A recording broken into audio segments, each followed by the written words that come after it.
This goes live. And that's live, and we have that.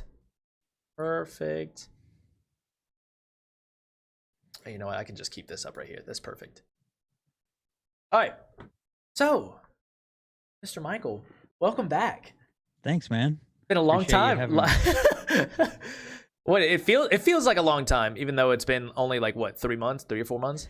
Yeah, in the current kind of, I guess, quarantine world that we live in, I don't know about you, but going all the way back to last year, 2020, March, January, February, March, April, and May was only 3 months, but it felt like an entire Decades. year just within that 90 days, because you couldn't do anything. We're learning everything. First toilet paper's gone, then you can't get cleaning supplies, and then you can't go anywhere unless you're considered what they call them, essential employees. So it was just a wild time to be alive. I think I'll tell my grandkids about it, and they'll just be like, there's no way that actually happened.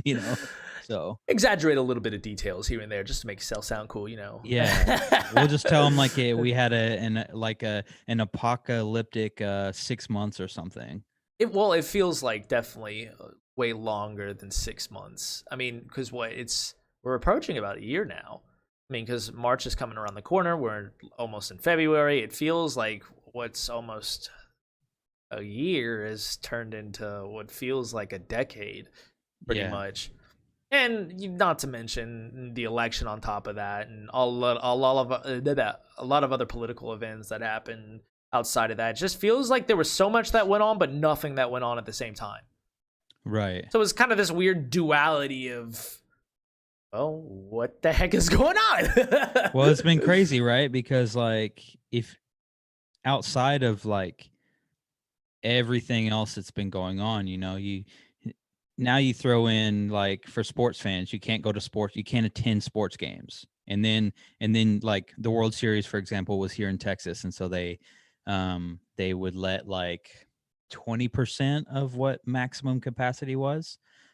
Because in Texas and kind of in the South in general, they just don't care as much as like they do in other parts of the country. Absolutely. And then you can't go to concerts, like my wife and I were supposed to go see Chris Stapleton. She got me tickets.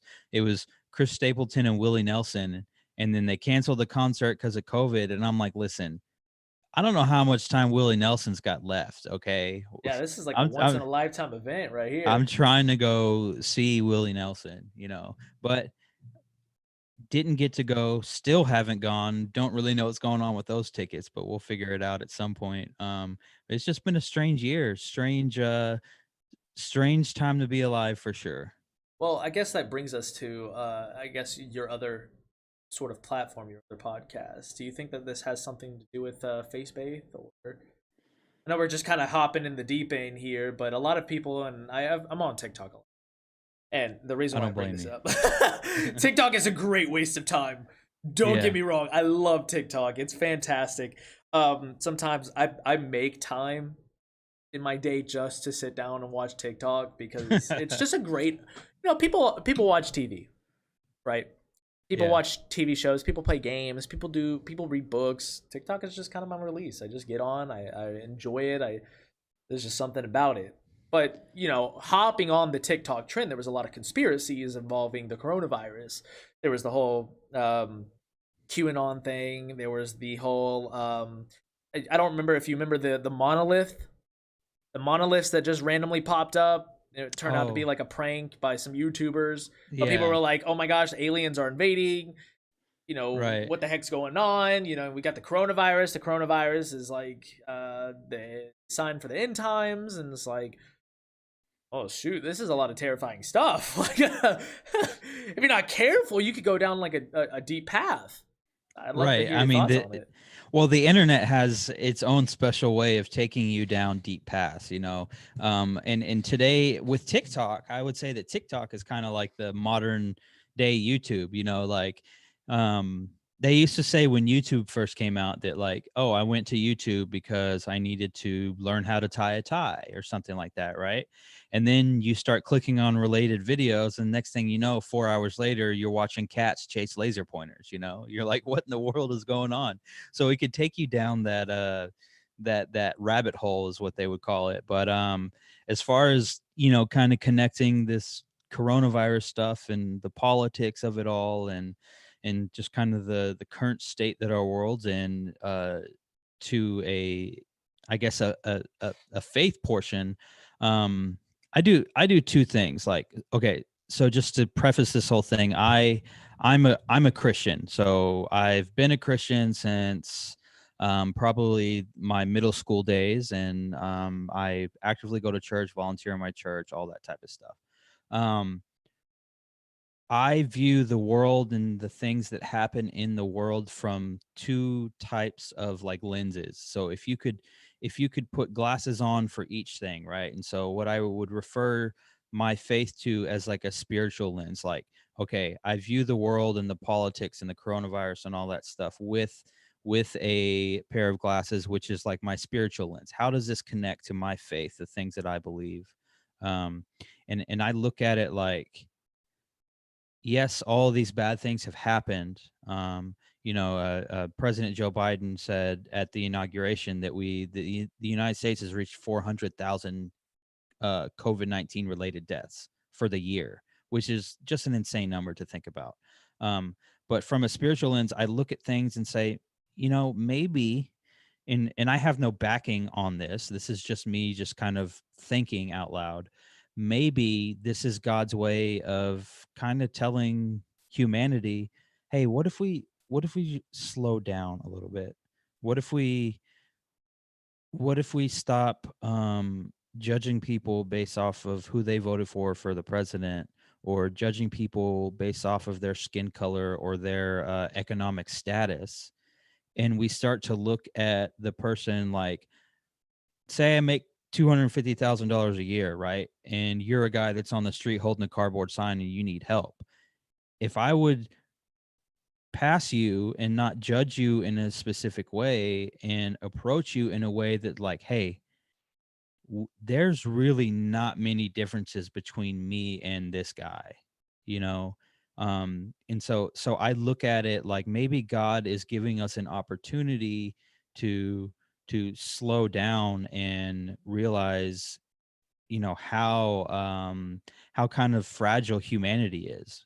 My relationship with my friends, my relationship with my wife, or people I go to church with, people I see in restaurants, things like that. Those things are actually really valuable, and we just live in an age now where a smartphone, you talk about TikTok, I've tried to have conversations with like my niece and nephews while they're deep into TikTok, and it's like I'm talking to a wall. So our phones have created this thing that it's almost like a black hole. It like sucks us into the phone, whether it's Facebook, Instagram, TikTok, whatever it is. I just think sometimes we need to lift our head and look up and see what's directly in front of us, and start treating people the way they deserve to be treated. I would say, not just through, regardless of what you think, not just through the rhetoric that certain political leaders have spewed out there, but over the last 10 years, we've kind of lost that human to human interaction, and we don't treat people the way they deserve to be treated at all times. We're quick to judge. We're quick to formulate positive or negative opinions about people. And so from the spiritual side, I say, this is a good chance for us to slow down and, love each other and appreciate each other, and, tell someone something as simple as, like, if you work with them, tell someone something as simple as, hey, I don't know if anyone's told you this, but you're doing a great job, or, something as simple as that could just completely shift someone's day. And so I wholeheartedly believe in that from a spiritual side and just a human to human interaction side. We got a couple people tuning in saying, "Hey, Dylan." "Hey, David." "Hey, Randy." We got Cade joining in. Robert Samuel, what's up, buddy? Uh, we have Jules on Twitch, the Jules on Twitch, coming to join everybody with Dank Oregano saying coronavirus. Cade actually saying, I like this viewpoint. So, you mentioned it being sort of like a wake up call. And I think I have to agree with you here because it's taken us out of sort of this digital realm. It's a two-sided sword, right? Because we've been so enclosed and in quarantine for so long, it sort of put us in that digital realm. So now everybody's on Zoom, everybody's on social media more than ever. I think now the numbers in like I think in like 5 years we're supposed to be at 80% of the world's population is supposed to be on social media or something like that. Wow. It's a staggering number. It's Yeah. crazy. That's not just America. That's the world. I think it's a double sided sword. I think you're right that it's taken us sort of in the self analytical route where um, spirituality has and God has sort of given us the opportunity to kind of say take a step back and look at the world and be like, well, what exactly is it that we want right now? What exactly are we trying to do? We're still fighting over race. We're still fighting over ideas and beliefs. And it's like, well, when we all have our subjective experience, how are we going to come together about this? And if anything, of this past year has taught me, it's that social media has kind of maybe it may not have exacerbated the issue, but it definitely highlighted the issue of division. And it feels like that division is more here than ever. But I don't know if that's innate. We've had a couple conversations on this podcast whether or not, human psychology behind division is sort of innate in us, where we believe that or we think that, just because we're grown adults, it gives us the ability to separate each other based off of beliefs, interests, skills, but that's not true. I mean, we're basically grown high school kids that have separated ourselves into cliques based off race, ideas, sports teams, whatever, you name it. And so I think you're right. I think that this is sort of a wake up call. It's like, what the heck do we do with that wake up call, though? We have to be careful with where we tread forward, if that makes sense. Yeah, I mean, I get the Christian side of me would say this. If I would say I was like you had no concept of God or any supernatural being, right? And I was just first explaining God to you, and I was saying things like, God is this supernatural being that, is all powerful, all this, all that, and loves you more than you could ever possibly know, all of these things. One of your first questions would probably be, okay, well, if this is God's way of kind of slowing us down to help us see how important our time is, how fragile humanity is, and all of those things, and the economy and whatever else you want to throw in there. Why would, if God is all loving and all those things, why would God allow 400,000 people to die due to this, just to prove a point to some people that these things uh, can change us and that we need to slow down and all that stuff. And the only thing I would say to that, just in case you have, any type of viewer or commenter that might pose that question, is I would look at it from a lens of we are people who generally, for the most part, we know our guts kind of tell us when something's right or when something's wrong. Your conscience does that thing. It's the cartoon of the devil on one shoulder and the little angel on the other. You're talking to one, you're talking to the other. And depending kind of how you live your life, you might choose to give in to one or to the other. And so one of the things I think about is like we are people who walk this earth with free will, right? So we make the decisions that we want to make. Certain people make decisions and are a little bit further behind in life than other people. You know, maybe someone gets pregnant in high school or something like that. Maybe someone gets caught partying in high school and they end up with some type of legal issues in high school. Those things kind of slow down and stop and slow you down from really going in the direction in life to start the way that you want to. And so, you know, and those are all things that are important to think about, is that we as humans have free will. Um, and if you give something too much power, anything can be used for a positive or a negative. One thing that comes to mind is money, right? You can do a lot of good with money, but you can also do a lot of bad with money. And so, a lot of this for me, the state that the world is in right now, it's a matter of perspective.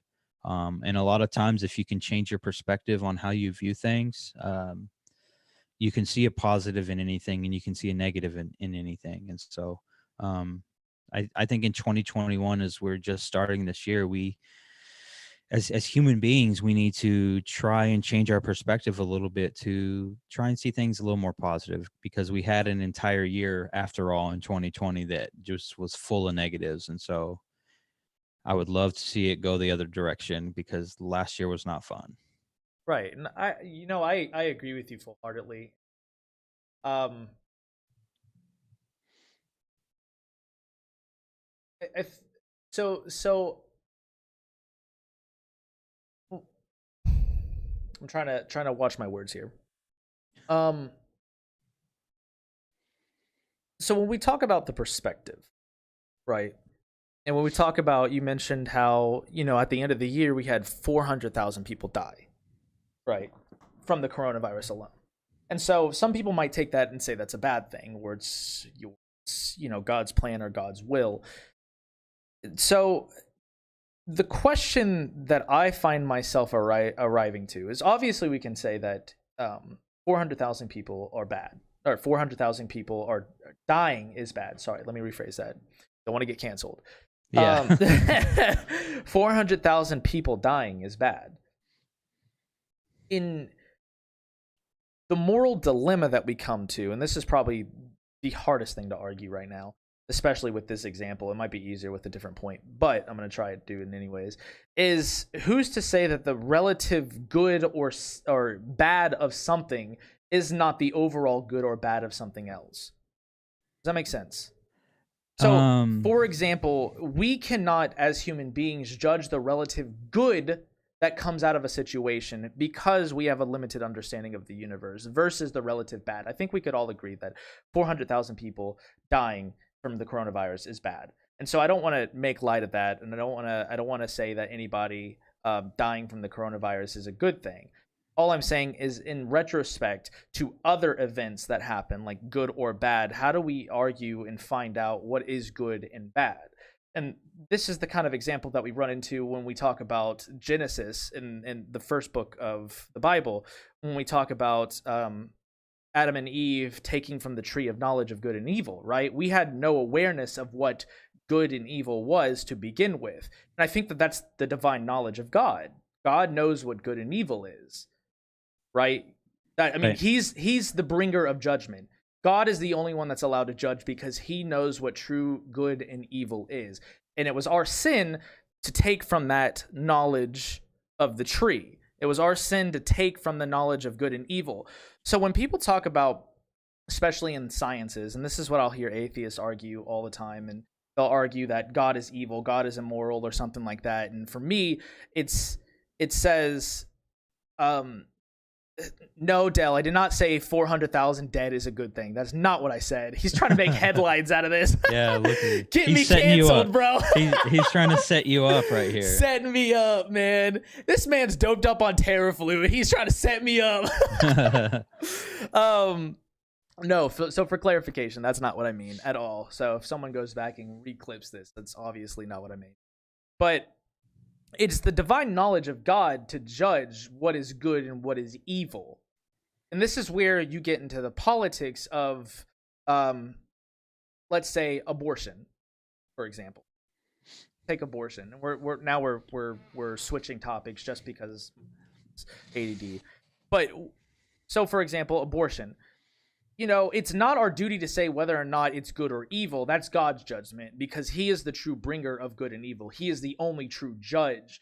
So, from the perspective of Adam and Eve, when we take the apple from the tree, we only have a piece of what knowledge of good and evil. We don't have the full picture. God is the only true being that knows that picture.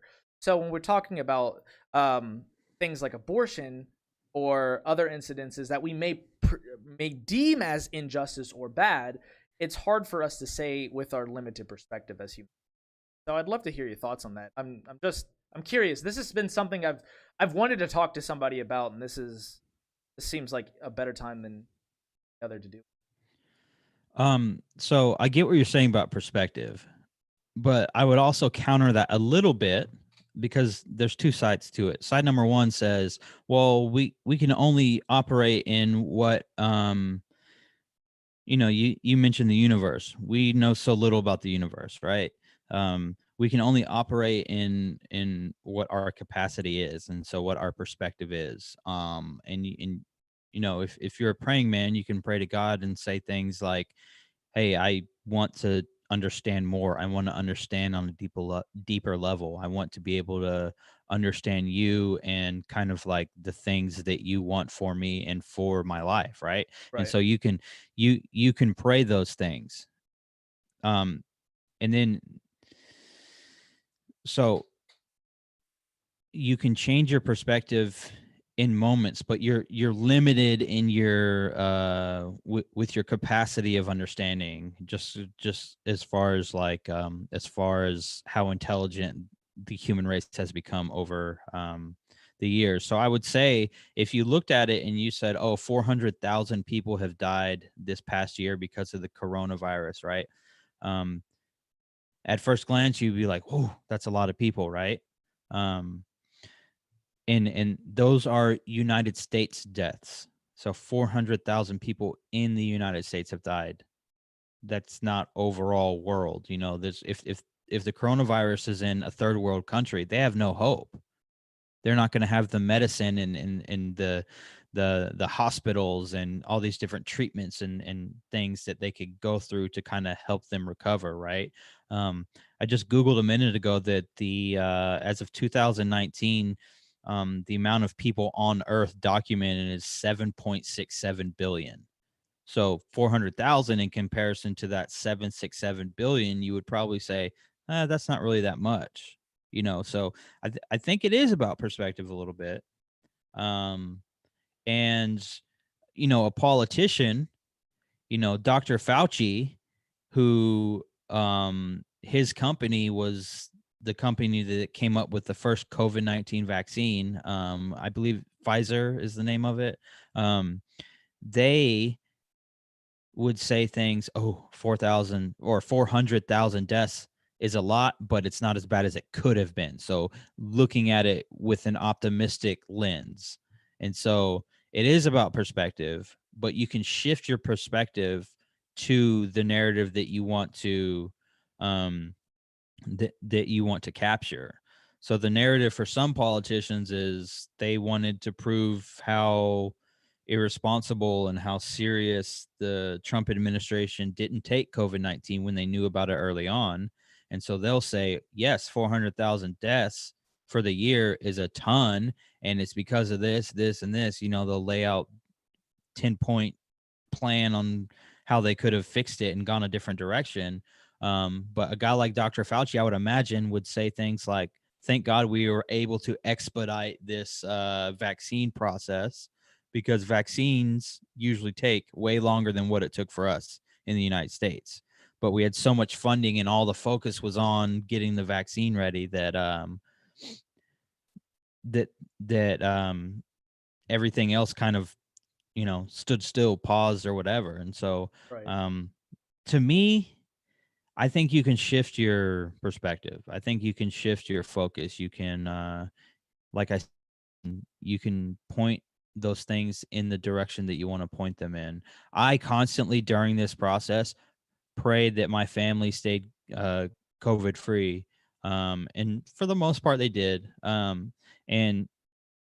so I was lucky in that. But I would also pray, like, if you're praying to God, you would say some things like, "What are you trying to teach us in this moment that we're currently living in?" You know, I think every stage of life that people are in, regardless if you are um, a person who subscribes to any type of faith, I think you can learn from every situation, and it doesn't even have to be on a spiritual side of things. It could be, moving from one job to another. You can learn from those situations being in those jobs. You can learn through the different classes you take in college. I mean, there's always an opportunity to learn and improve yourself. And so that was kind of like my prayer. I wanted to figure out, hey, what is God trying to show me, show these people that I surround myself with? What should I be focusing on that I'm not focusing on? Right. And so my fear is that sometimes when we talk about perspective, we might shift ourselves to the wrong perspective. That may seem right in the moment, right? So it's hard to judge now with all the information that's on the web and in the media where exactly the right perspective is. And it's like, do we want to be too optimistic about this and neglect everything, like, and just believe that the coronavirus doesn't exist, it's not going to affect anybody? Well, no, that's obviously not the right perspective. Do we want to be too nihilistic and say, "Oh my gosh, this is Armageddon and we need to close everything"? Well, I don't know. That might not work either. So it's like, where do we want to shift our perspective to in this, and what is the right perspective? And I think a lot of people have come to um, social media looking for answers, and I hear you saying, pray and ask God for answers, and he'll sort of shift your perspective.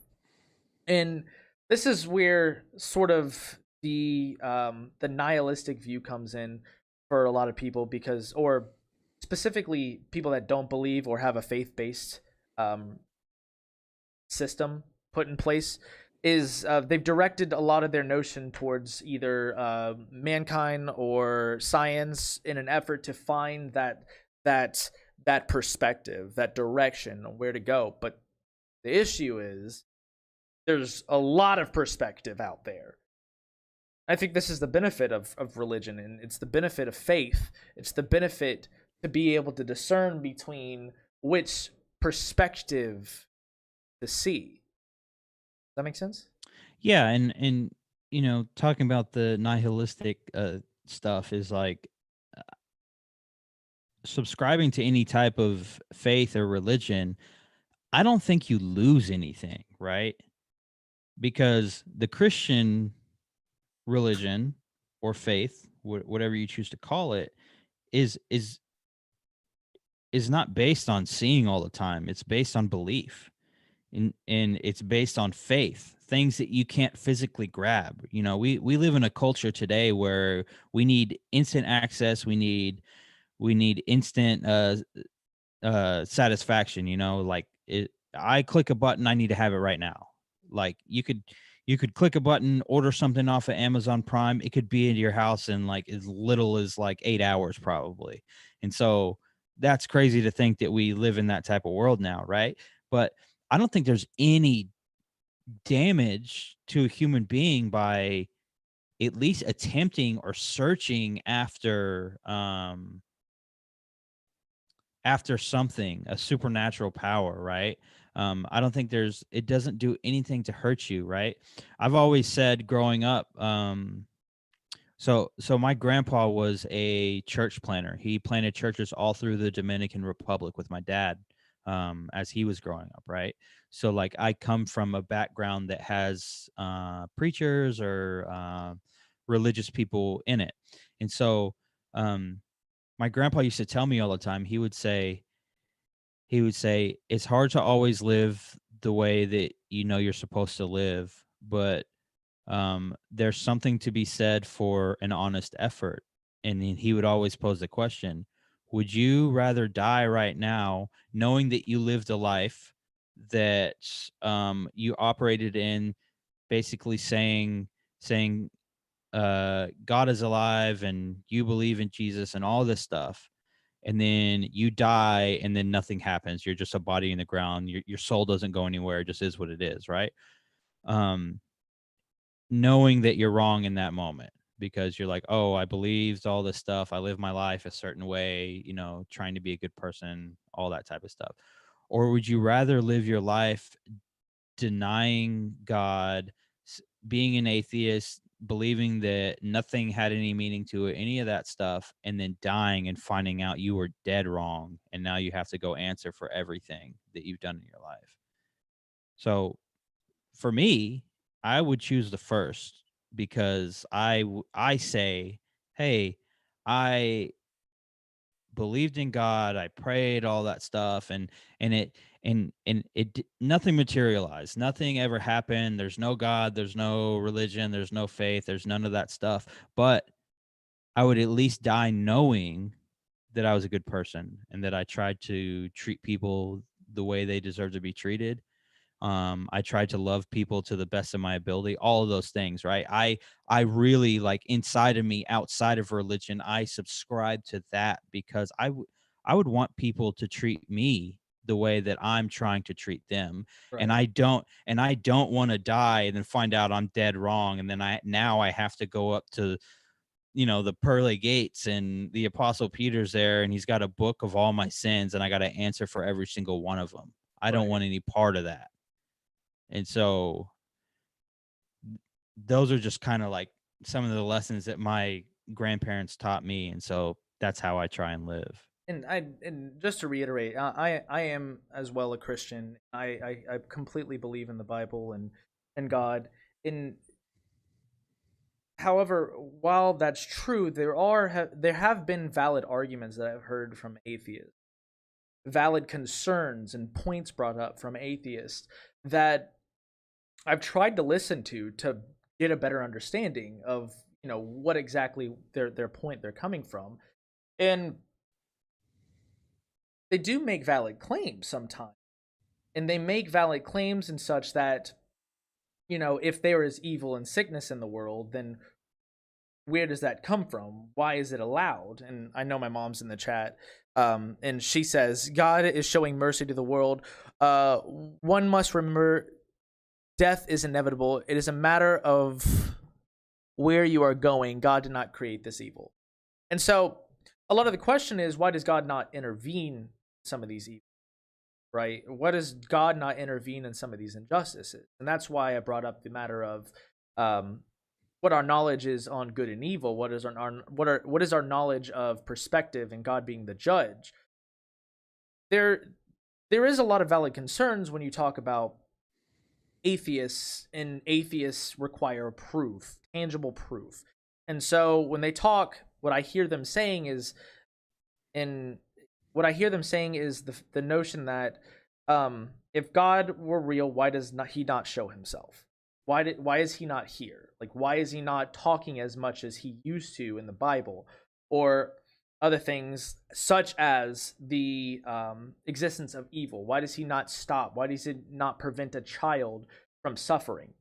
And there was a really good argument that I heard, and it goes like this. It goes that you could have two people, right? One person, person A, the second person, person B. Person A could live his life with good, right? He could live his life experiencing all of good, but it would come at some suffering. Person B would live their life completely with suffering, but both die. That is to say that this world is full of suffering, right?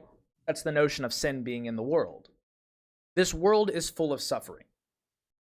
And it's impossible to live in a completely good, fulfilled life. And what I mean by good is everything happening in your benefit. That's what I mean by good. I don't mean by like good as in righteous. I mean by it's impossible to live a good life where you're completely blessed by all these riches and wealth and good things that come your way, but it's completely possible to live a life full of suffering. And so the question that arose in that conversation was, where is God? And so that's the question. That's a valid concern that a lot of people have. And so I've wrestled with that. I'm like, well, where is this? How does it play into the larger scheme of things? And I think it goes hand in hand with your perspective analogy. It goes hand in hand with free will, and where is God in free will? What is it involvement in that? And I think we're still discerning those things. So Right. I think some of it is, you know, if we're recognizing that God is a supernatural being, right? We're also recognizing that we are just human beings. So maybe there are some things that we are just not meant to understand because we're not capable of understanding. Um, and then there's some things that I think about that are like, using what you say about person A and person B, right? Person A can live that life trying to be the best person that they can be, right? Let's take the example of money, right? Person A can live that life the best they can and be the best person they can be and all that stuff, but they struggle to put food on the table for the entire existence of them being alive, right? right. Person B does whatever they want. They seem to luck into money, blah blah blah. Their net worth is millions and millions of dollars by the time they die, right? Um, what people don't understand is that like sometimes people struggle with things. Like if you took just two different people, sometimes the way that people are is different. It's like working out, right? If one guy works out, sometimes he might just have to work out a little bit because he has good genes, so he's able to put on muscle very quickly, as opposed to like maybe there's like a guy who comes from a family of obesity. He can't seem to keep the weight off. Doesn't matter how much he works out, right? Same thing with money. These You can luck into money or you can work your butt off and never have it for whatever reason. But people are so different that what one person might struggle with, another person might be like, one guy could be a multimillionaire and the guy who's broke could think, man, that guy lives the best life because he's got all this money. Secretly, the guy that's the multimillionaire could hate every second that he's awake. He could hate, he has no tangible relationships in his life. The guy that's broke, maybe those things come easy to him. Um, and it's just important to remember that everybody's different. Everybody walks their own path, a different path. And so, to me, sometimes comparing person to person or comparing groups of people to another group of people, it's a little bit unfair and not always as realistic as people think. That's fair. So a little bit of clarification for the problem though is person A, like you mentioned, they could be living a good life but struggle to be putting food on the table. They could be happy. The struggle of putting food on the table would be an example of suffering. Right. So, and that's to say that, for example, if someone lives their whole life, they still have to experience death of like a loved one. They still have to experience death of family or illnesses of people that are around them. Maybe that's through malnutrition or something like that. But person B, although person A has lived a good life, they still have to experience those things because death is inevitable. Person B could have all those things and then some, but never experience the goodness and richness of life. And so the question comes, and this is the thing that I've tried to struggle with a lot, and it's been a good question that's been brought up to me. Is why does person B have to suffer almost indefinitely? Like, what is that? Why is that? And so I like your analogy when you say, it's hard to compare two people. It's hard to compare case A to case B because everybody has experience it. So, I mean, I'll leave it at that. Yeah. That's what I come to because I'm also a firm believer in is like you should be trying to do your best at all times, and that the Bible talks about it, comparison being the thief of joy. The moment you look up and you start comparing yourself to someone who's maybe one or two steps ahead in life or further ahead in life than you are, like maybe you're a guy that's like I'll tell a little bit of my story. I have a really good friend who who makes a lot of money. He's successful. He's got a beautiful family, all that good stuff, right? Right. And he's only like 5 years older than me. And so coming up before my wife and I bought our house and before we started having kids, I internally didn't realize that I was doing it as much until my wife was like kind of pointed it out to me. Wives are good for that type of stuff, pointing things out to you. Of Um, course. and so she was like, I think that you're comparing yourself to him. You're trying to match up to what he's got, you know. And so before we bought a house, before we had, you know, nicer cars and stuff like that, it's just like in your mind, you can't even focus on trying to be the best that you can be because you're so busy worried about trying to get to where that person's at. Well, maybe you're not meant to be where that person's at. They're going to struggle with things that you wouldn't even blink twice at, you know? This holds true with statistics, right?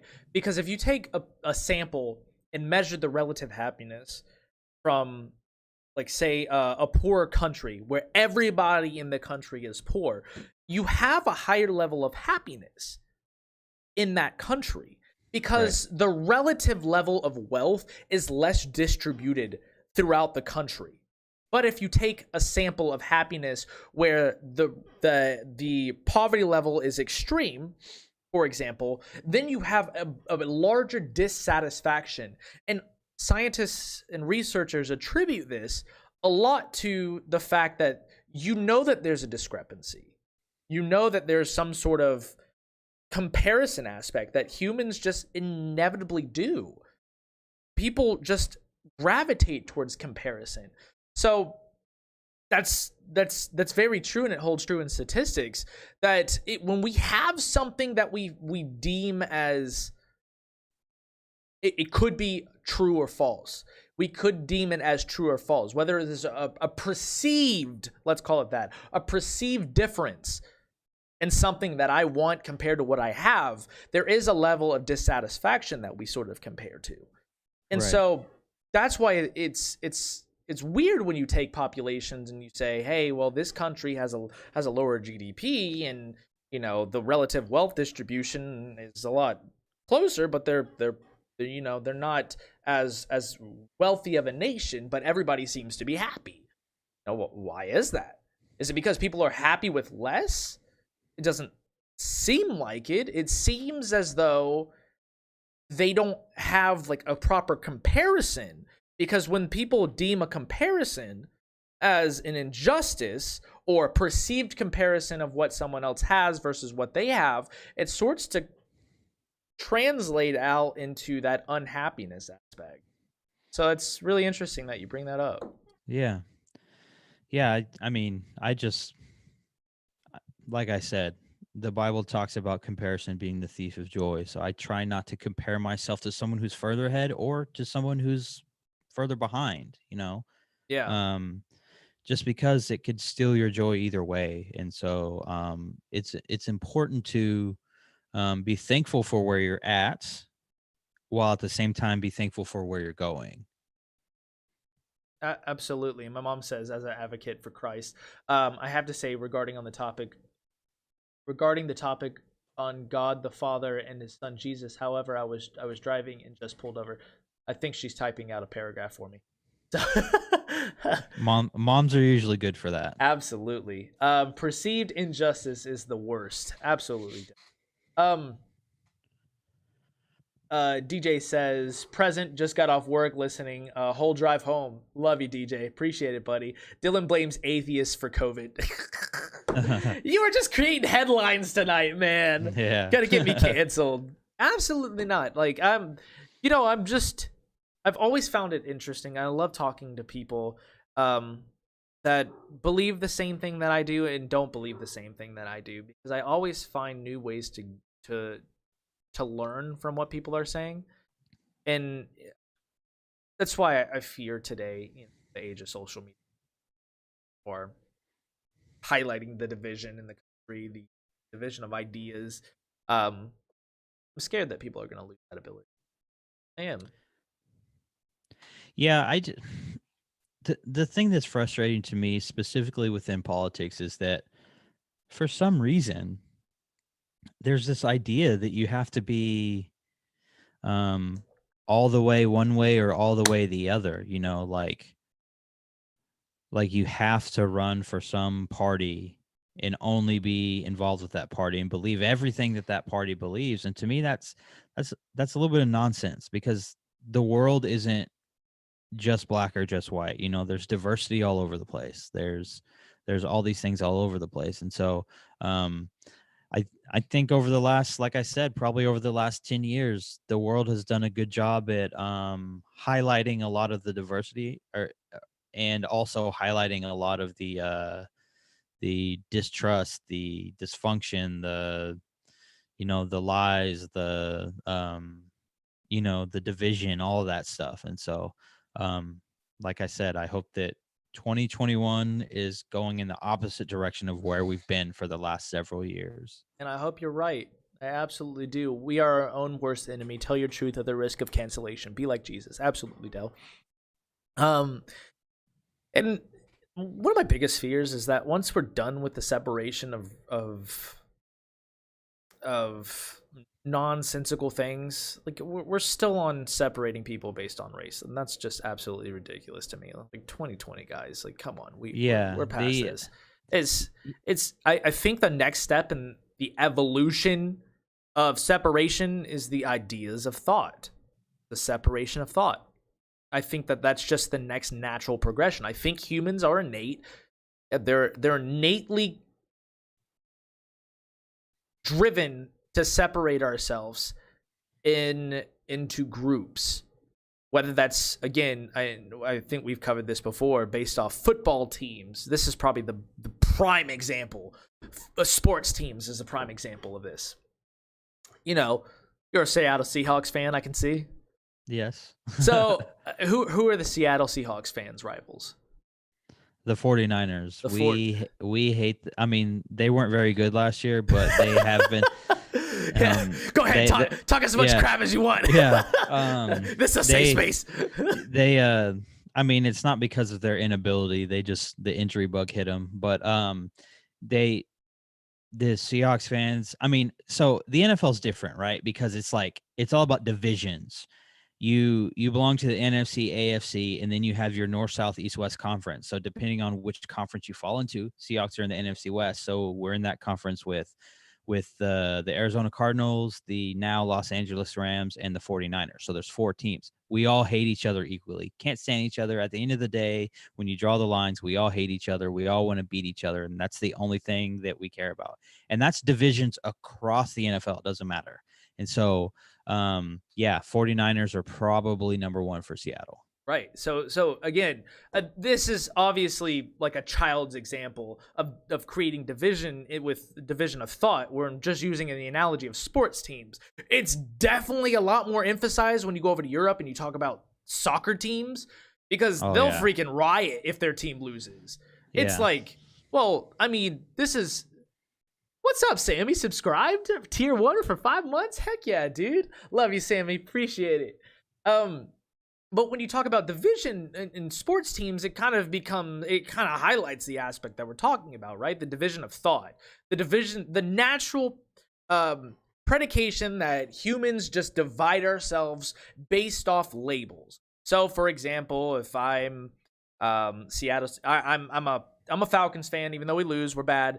Doesn't matter. I'm a Falcons fan, but for example, I just innately know that I just don't like any other sports teams because I'm a Falcons fan. And it's just taught into us. We root for our own team. And if our team loses, we get upset. And I think that is sort of emphasized when you're talking about things like ideas. Right? It becomes very sports fanatical when you're talking about ideas in politics, because it's red team versus blue team. And it's like, you're not on my team and we don't win, well then I'm going to be pissed. Right. And it feels like this is just sports played on the political game field at this point. Well, it's crazy, right? Because I feel like Americans as a whole, mankind as a whole, is just really in love with the chase of it all, right? And it makes it makes me think about this, right? There's the scene from there's a scene from The Dark Knight with the Joker. And Heath Ledger's playing the Joker in The Dark Knight, and he has successfully stolen all the money from the mob, everything that they do, right? And he's in a warehouse, and he's got this giant pyramid of just cash built, and he's catching it all on fire, and the mob's freaking out, and one of the guys from the mob is like, he's kind of beat up, and Joker's guys are holding him there, and he goes, "Oh, so this was your plan all along?" And Joker says, just kind of like and it applies to a lot of different areas of life, but he's like, "Plan?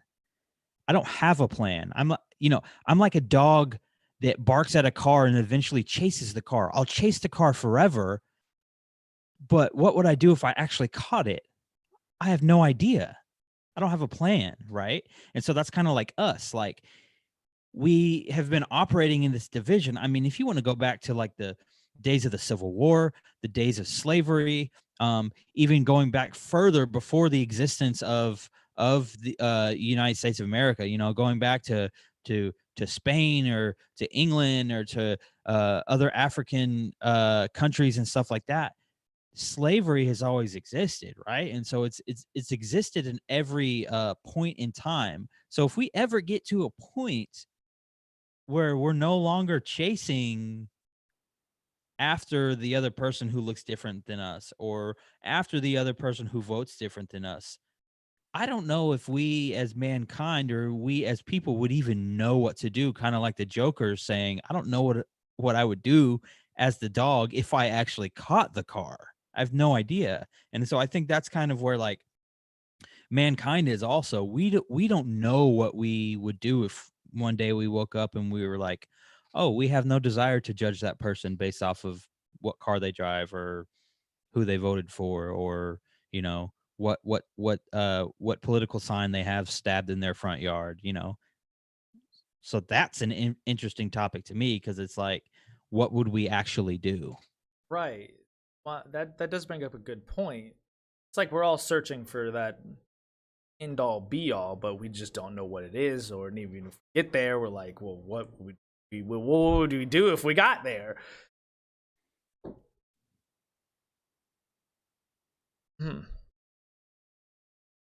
Interesting.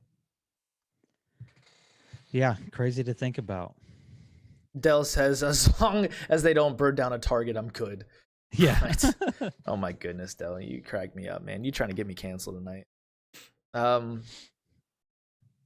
Again, I think it's these purposeful aspects, right? We're all searching for this life meaning purpose. We know that one day we're gonna die. We have this mortality complex built into us, and we all want to make a statement.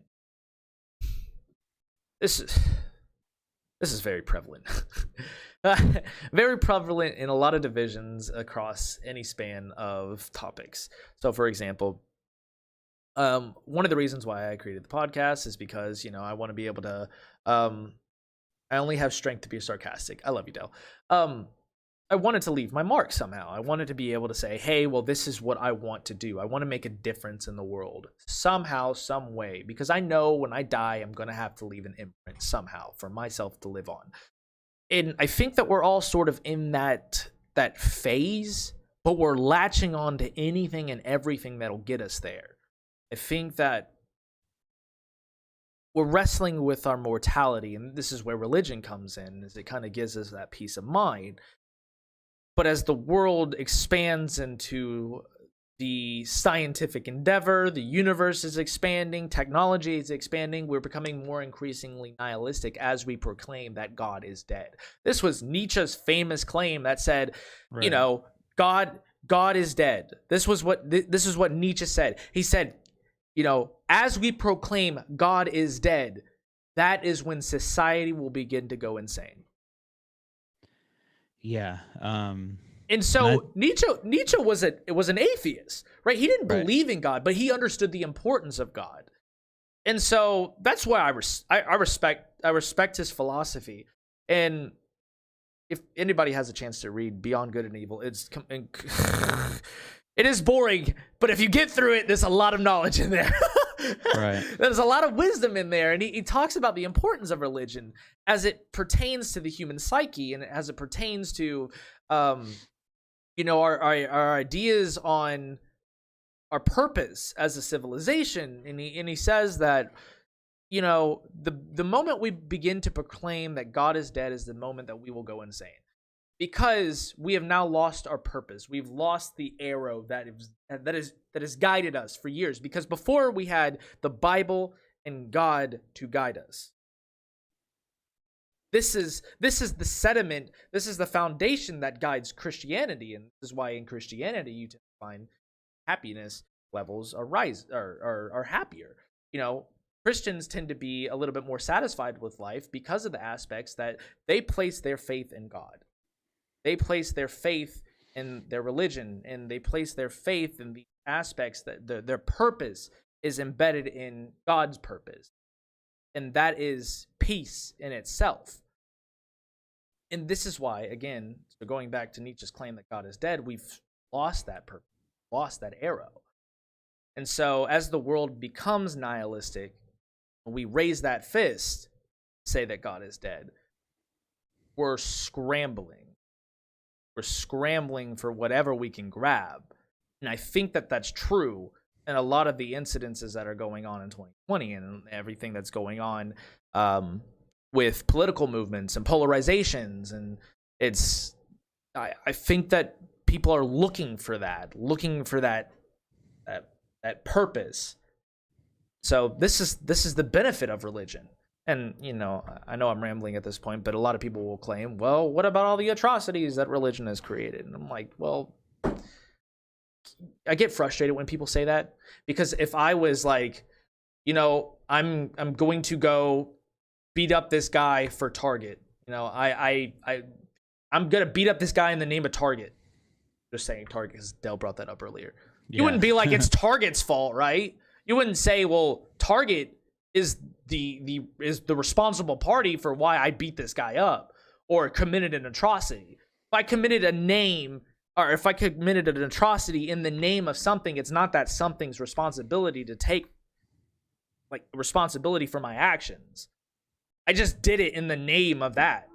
I might not have understood Target's whole policies and procedures when they said that every employee needed to wash their hands. So when I went to go beat up that employee that didn't wash his hands, you're not going to be like, well, Target is responsible because they had a policy that said that every employee needed to wash their hands, right? That doesn't make sense. So when people say that it's religion's responsibilities for creating all these atrocities, I'm like, well, that's not true.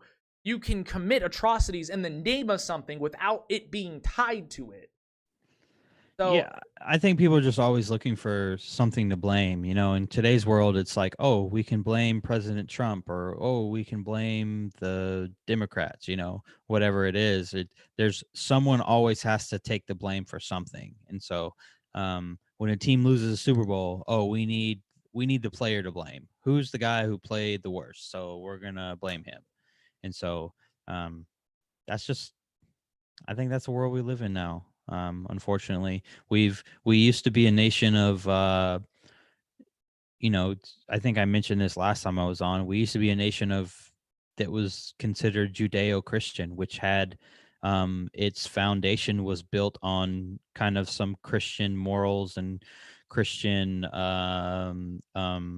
I guess what am I looking for? Just maybe ethics, any of those types of things, and over time we've kind of pushed those things out the window. In God we trust is being taken away from things, and stories out there of wanting to get rid of God in the Pledge of Allegiance at school, stuff like that. And so we've done our best to get away from that and kind of go into a different world where every viewpoint is accepted, and it's not just a Christian belief. Well, and I'm not totally against it. I actually think that I think we should exercise the exact freedoms that are in our amendment. We have the freedom of assembly, the freedom of free speech, and the freedom to practice your religion. I think that should be true. So it never bothered me that we took the Pledge of Allegiance, or well, that's not really Christian based, but it doesn't bother me that we don't pray or do things in schools anymore, or do things because it's not my place to judge somebody based off of their religion or Right. their practices. That's God's place. That's not mine. Right. That's again why I'm more pro-choice than I am pro-life. In my own life, I would totally practice pro-life practices. Well, I said that a lot. But I understand that the role of the government is not to impose judgment on people. Yeah, I just in that world of like, hey, there's no reason why a 76-year-old man politician should be able to tell a 19-year-old woman what she can or can't do with her body, and that's where I fall in with it. I just think that's kind of ridiculous. And so I don't know. I feel like that's a topic that'll just be debated until the end of time, or I feel like it until would too, yeah. until some law gets in place, and then I still think that people will still debate Still it and debate fight it and all of that. So Well, wow, that was a quick hour. yeah. That was pretty good, man. I appreciate it. Guys, course. everybody, thank you for coming out tonight. Randy, so last couple comments. Dell says, save Target, save the world. That's my motto. We're going to keep that. We're going to go with that motto, okay? Save Target, save the world. That is very convenient logic. What you mean? Talking about the policies? Because I only brought up Target because you brought up Target. Everybody is responsible for their own actions. I agree. There is some nature versus nurture aspects that more philosophical that we could talk about and debate about another day. But I have not had an atheist on the show yet, and I'd really love to talk to one, not to convince anybody, because that's never what I intend to do. But it's more to just understand. I like to understand people and where they come from because I am limited to my experience. I can't, see everything. I can't walk in everybody's shoes. So the best I can do is everybody's voice. Right. Let's see. Christian values, the good old days of America. Tell you trying to get me canceled. Yeah. Trying to start a fight. Oh man, no marbles. One day we're just gonna have a stream where we just try and get canceled. How about that? Just do it. Just probably won't take very long. Probably not. Probably not. Just bring on very controversial comedian. No marbles, no Henry. We're not doing marbles tonight. That'll probably be another time. But guys, go check out Mr. Michael's stream. He streams on both YouTube and Facebook. Your first podcast is called? It's called the Flex Network. So if you don't subscribe to any sports or anything like that, I would say it's not the podcast for you. But if you're a football fan, you like fantasy football, you like so we do fantasy football, we do NFL, we do mixed martial arts. It's really combat sports in general, so boxing, mixed martial arts, UFC, all that stuff. And then we have a guy who does professional wrestling, and we talk about wrestling. We talk about all those sports, but we're a network, so we have different guys that host different shows. But the Flex Network on Facebook and YouTube and Instagram, and you could follow the Flex Network on Twitter at the Flex Network 1 on Twitter. That's a good way to find us. But the Facebook page is also, we have a lot of content rolling out on our Facebook page. So and then my other podcast is called The Root of It All, and it's a Christian faith-based podcast where I interview people. I hear their stories, their testimonies, if you will, and learn kind of about them, some of the struggles that they've had, overcame. I've kind of been, since COVID, in a dry spell with that, but I'm getting ready to get that back going. I got some things set up there. But my goal with that podcast is not to say, hey, I need you to convert and be a Christian. It's to really say, hey, this is my guest story, And if you've struggled with the same thing, I hope you run across it and this can help you get through something. And so that's kind of the main goal with that one. Awesome, awesome. So, guys, make sure you guys go drop a follow and subscribe to his page. If you're on Facebook, you can find them both on Facebook and on YouTube. So make sure you guys go do that. Thank you, everybody, for coming out tonight. Let's see if anybody is live before we exit tonight. I think Kaylor might be live. No, you know what? We'll raid Miss Peachy Queen. Raid Miss. This is always the awkward part. I'm sorry. No, you're good. Miss Peachy Queen. And that should be good. We are rating everybody. Thank you for coming out tonight. Thank you for daydreaming. Love you too, Randall. Stark is in the other room because the last time I let him in here, he chewed up my shoes. So I love you all. Thank you guys. Take it easy. Daydreaming. Have a great evening, guys. Ooh.